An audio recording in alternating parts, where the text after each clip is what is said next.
Kidnap కేసులో arrest అయిన YCP నేత మాజీ ఎమ్మెల్యే వల్లభనేని వంశీని కూటమి ప్రభుత్వం అంత ఆషామాషిగా విడిచిపెట్టదట. వంశీపై రోజుకో ఆరోపణ చేస్తున్న టీడీపీ ఈ వ్యవహారాన్ని మరింత క్లిష్టంగా మారుస్తోంది. వంశీ చేసిన దందాలను ఒక్కొక్కటిగా బయటపెడుతూ వంశీ వర్గీయులను ఆందోళనకు గురయ్యేలా చేస్తోంది.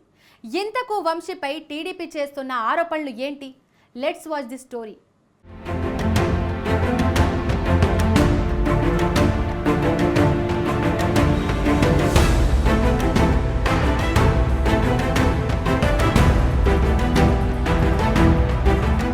వల్లభనేని వంశీని మరిన్ని కేసులు మెడకు చుట్టుకోబోతున్నాయా? ఆయనపై రోజుకో ఆరోపణ బయటకు రావడం వెనుక కారణమేంటి? ప్రస్తుతం ఇదే చర్చ ఏపీ రాజకీయాల్లో జరుగుతోంది. గన్నవరం మాజీ ఎమ్మెల్యే వైసీపీ నాయకులు వల్లభనేని వంశీ అరెస్టు అంశం రాష్ట్ర వ్యాప్తంగా చర్చనీయాంశమైంది. ఇప్పటికే కిడ్నాప్ కేసులో వంశీ అరెస్టు కాగా ఇప్పుడు పూటకో ఆరోపణ తెరపైకొస్తోంది. ఇప్పటి వరకు భూ ఆక్రమణలు, మట్టి దందా, దాడులే అనుకుంటే ఇప్పుడు ఏకంగా ఆయనకు రేషన్ బియ్యం, గుట్కా, గంజాయి స్మగ్లింగ్ వంటి వాటితోనూ సంబంధాలున్నట్లు ప్రచారం జరుగుతోంది.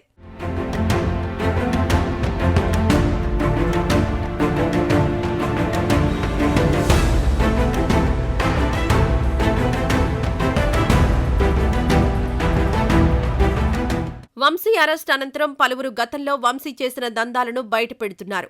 గన్నవరం సెంటర్ను గుట్కా, గంజాయి అక్రమ రవాణాకు కేంద్రంగా మార్చారని ప్రత్యర్థులు ఆరోపిస్తున్నారు.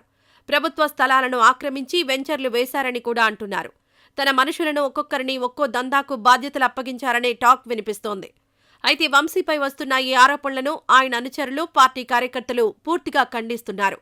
వంశీకి అలాంటి దందాలు చేయాల్సిన అవసరమేమీ లేదని, అధికార టీడీపీ నేతలు కావాలని వంశీపై దుష్ప్రచారం చేస్తున్నారని అంటున్నారు. వంశీ అరెస్ట్ను అడ్డుపెట్టుకుని లేని అంశాలను కూడా సృష్టించి బురద జల్లుతున్నారని మండిపడుతున్నారు.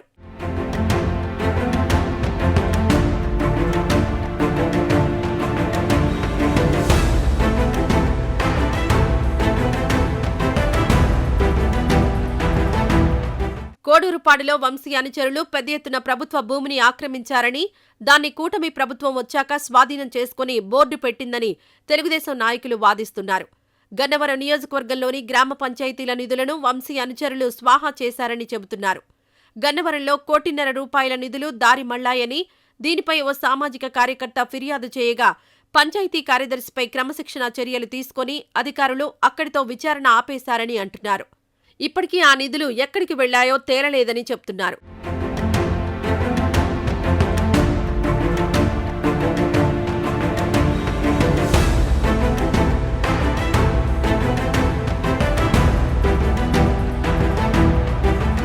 బాపులపాడు పంచాయతీలోనూ కూడా ఇదే విధంగా నిధులు దారి మళ్లించినట్టు తెలిసింది. దాదాపు ₹1 కోట్ల నిధులు దుర్వినియోగమయ్యాయని ఆరోపిస్తున్నారు. ఈ విషయం విజిలెన్స్ విచారణలో తేలినా గత ప్రభుత్వం జరిమానా కట్టించుకుని వదిలేసిందని టీడీపీ నేతలు చెబుతున్నారు. మరోవైపు గన్నవరం, విజయవాడ గ్రామీణ మండలాల్లో ప్రభుత్వ భూములు, వాగులు, చెరువులను కలిపేసుకుని వంశీ అనుచరులు పలు స్థిరాస్తి వెంచర్లను వేసి ₹1 కోట్లను దోచుకున్నారనే ఆరోపణలొస్తున్నాయి. వీటిపై విచారణ చేయిస్తే వంశీ చేసిన అక్రమాలు బయటపడతాయని చెబుతున్నారు.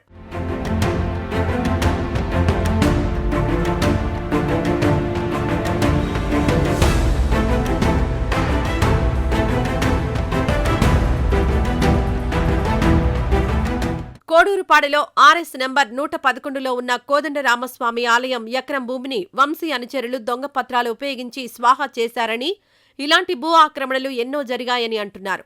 వంశీ, ఆయన అనుచరులు ₹1,00,00,000 విలువైన భూములను కొట్టేశారని టీడీపీ నాయకులు ఆరోపిస్తున్నారు. కేవలం భూ ఆక్రమణలే కాకుండా రేషన్ బియ్యం దందాలో కూడా వంశీ ఇన్వాల్వ్ అయ్యారని చెబుతున్నారు.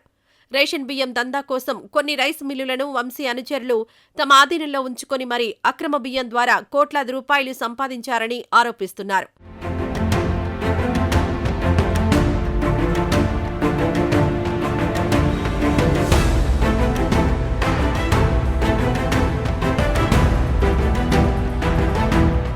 వల్లభనేని వంశీ ఇప్పుడు జైల్లో ఉండడంతో టీడీపీ నాయకులు, ఆయన ప్రత్యర్థులు అనేక ఆరోపణలు చేస్తున్నారు. భూదందాల నుంచి గుట్కా దందాల వరకు వంశీపై చెయ్యని ఆరోపణ కనిపించటం లేదు.